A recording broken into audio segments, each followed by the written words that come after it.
Hello hi everyone, నేను ఇక్కడ liver fry అయితే చేయబోతున్నాను. అట్లా అనకండి, లివర్ మంచిది కాదు తినకూడదని.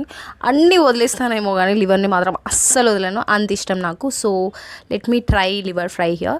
ఒక ప్యాన్ తీసుకొని అందులో కావాల్సినంత నూనె పోసేసుకొని, మనకున్న మసాలాలన్నీ చూసేసుకొని, మన ఇంట్లో ఉన్న మసాలాలు అన్నీ చూసేసుకొని, అందులో ఒక దాల్చిన చెక్క, లైక్ లవంగం, ఇలాచి ఏ ఉంటాయి అవి వేసేసుకొని, మసాలాలు వేసుకున్న తర్వాత ఆనియన్స్ వేసుకొని మంచిగా వాటిని ఫ్రై చేయాలి. ఇక్కడ నేను ఏం చూపిస్తున్నా అంటే, మా ఇంట్లో ఆల్రెడీ పప్పు టమాటో మెంతి కూర ఉన్నాక కూడా మాకు లివర్ ఫ్రై తినాలనిపించింది. లైక్ వీఆర్ 2 people, మేమిద్దరమే ఉన్నాం కానీ మా ఇంట్లో 3 కూరలు, నమ్ముతారా?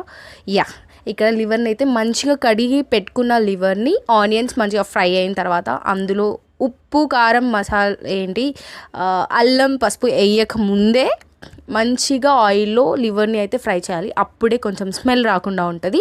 ఆబ్వియస్లీ లివర్ స్మెల్ వస్తుంది కాబట్టి మంచిగా ఆయిల్లో ఫ్రై చేస్తే ఆ స్మెల్ అంతా వెళ్ళిపోతుంది అనమాట. లివర్ని ఆయిల్లో మంచిగా రెడ్ కలర్గా అయ్యేంత వరకు ఫ్రై చేసుకోవాలి.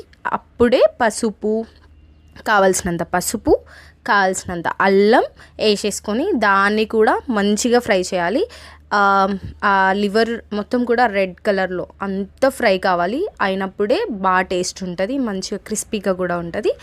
మంచి ఫ్రై అయిన తర్వాత కొంచెం ఉప్పు, సరిపడినంత ఉప్పు వేసుకొని, నేనైతే మొత్తం కుమ్మరిచ్చాను, అలా చేయొద్దు.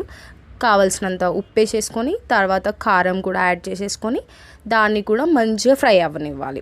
ఆ కారం స్మెల్ అంతా కూడా పోవాలి.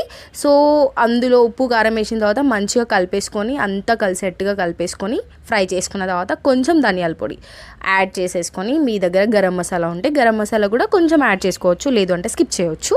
బికాజ్ ఆల్రెడీ మనం ఫస్టే కొంచెం మసాలాలు యాడ్ చేసినాం కాబట్టి ఆ ఫ్లేవర్ కూడా పట్టుకుంటుంది. So no need to add masala, ఉంటే యాడ్ చేసుకోండి గరం మసాలా కూడా.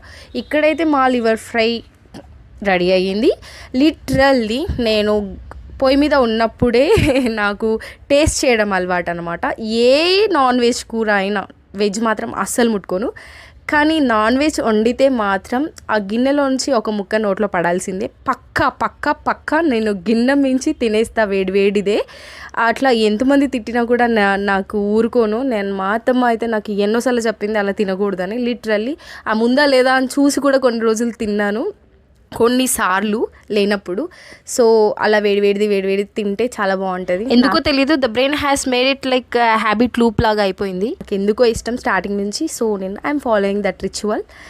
సో ఇక్కడ నేనైతే ట్రై చేస్తున్నాను, తిని చాలా బాగుంది. అది బాగాలేకుండా నేను నాన్ వెజ్ కాబట్టి ఆబ్వియస్గా తింటా, but the truth is that was amazing taste. చాలా బాగుంది.